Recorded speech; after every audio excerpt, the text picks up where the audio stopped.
Investment చేయాలంటే real ఎస్టేట్‌లో చేయొచ్చా? లేదంటే బంగారంలో చేస్తే బెటర్ అంటారా? లేదంటే ఇప్పుడు మామూలుగా ట్రేడింగ్, షేర్ ఇవన్నీ ఉంటాయి. షేర్స్ వీటిలో పెట్టడం బెటర్ అంటారా? ఇప్పుడేంటంటే అన్నీ మంచివండి. ఓకే. ఇప్పుడు స్టాక్ మార్కెట్‌లో పెట్టాలనుకోండి. స్టాక్ మార్కెట్ మీకు అవగాహన ఉండాలిగా. మీకు అసలు primary market, secondary market, debenture, dividend మీకు తెలుసా? తెలియదు. నార్మల్ సాధారణ వ్యక్తి తెలుస్తుందా? తెలియదు. సో అందులో పెట్టాలంటే అవగాహన ఉండి పెడితే మంచిది. షేర్ మార్కెట్ ఒక రోజు రాత్రి కుబేరుడు అవ్వచ్చు, లేకపోతే పడిపోవచ్చు. అది బంగారం అంటే ఎవరైనా పెట్టచ్చు. బంగారం అనేది మీరు కొనుక్కోవచ్చు. పెరగడంలో కంపేర్ టు రియల్ ఎస్టేట్ తక్కువ గ్రోత్ అయితే ఉంటుంది, తగ్గిపోవడం ఛాన్సెస్ తక్కువ. బట్ ఈ మధ్యలో బాగా తగ్గింది, బాగా పెరిగింది. 1,05,000, 1,04,000 వెళ్ళిపోయింది. అవును. అట్లా వెండి 1,19,000 కాన్స్టెంట్ గా ఉంటుందంటారా బంగారం రేటు? లేదంటే తగ్గచ్చు? లేదండి, ఇదంతా మాఫియాస్ అంటారు. Gold mafia, stock share market mafia, real estate ఒక మాఫియా, డిజిటల్ మార్కెటింగ్ ఒక మాఫియా. అంటే మాఫియా అంటే ఇది కంట్రోలింగ్ మీ చేతిలో ఉండదు, నా చేతిలో ఉండదు. ఎవరు కంట్రోల్? ఒక గ్రూప్ ఆఫ్ పీపుల్ దాన్ని మానిటర్ చేస్తారు. వాళ్ళు ఎవరో నీకు తెలియదు.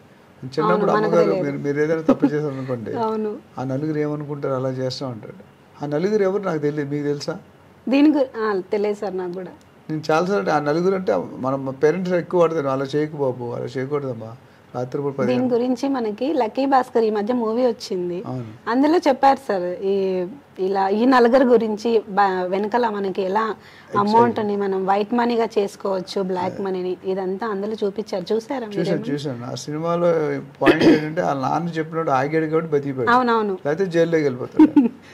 ఆడితో పట్టినాడు వెళ్ళాడుగా పార్ట్నర్. సో ఇవన్నీ ఏంటంటే ఆలోచించి కేస్ టు కేస్, నీకు ఇచ్చిన మందులు వేరే వాళ్ళకి ఇవ్వరు, సేమ్ ప్రాబ్లం అయినా. So candidate to candidate, person to person మారుతుంటుంది. మీ పర్పస్ బట్టి మారుతుంటుంది, మీ బడ్జెట్ బట్టి మారుతుంటుంది, మీ ఏజ్ బట్టి మారుతుంటుంది. ఇవన్నీ కూడా యూనిఫామ్ జనరల్ ఆన్సర్ చెప్పే పరిస్థితి లేదు. ఓకే.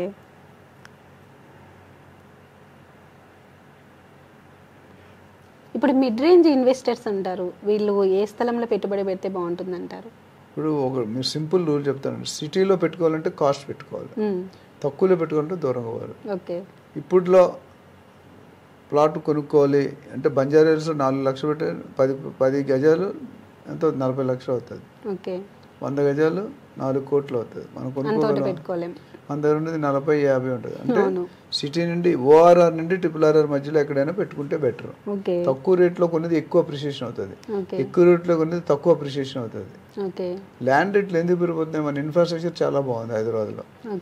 అదే మీరు ముంబై, పూణే, మన వైజాగ్, చెన్నై ఇట్లా రోడ్డు ఏరియా పెరగట్లే. చెన్నైలో ఈసీఆర్ రోడ్ అని ఉంది, ఈస్ట్ కోస్ట్ రోడ్, అదొకటే రోడ్డు పెరుగుతుంది. వైజాగ్ సి అడ్డుతుంది, చెన్నైకి సి అడ్డుతుంది, అట్లా ముంబైకి సి అడ్డుతుంది. మనకి ఏది లేదు, సి అనేది లేదు. సో హైదరాబాద్కి 4 పక్కల 4 డైరెక్షన్ 100 కిలోమీటర్, జడ్చర్ల, జహీరాబాద్, వికారాబాద్, యాదగిరిగుట్ట అంతవరకు వెళ్ళిపోయింది మార్కెట్. సో డబ్బులు తక్కువ ఉన్న వాళ్ళు సిటీకి దూరంగా కొనుక్కుంటే అత్యధిక లాభాలు పొందుతారు.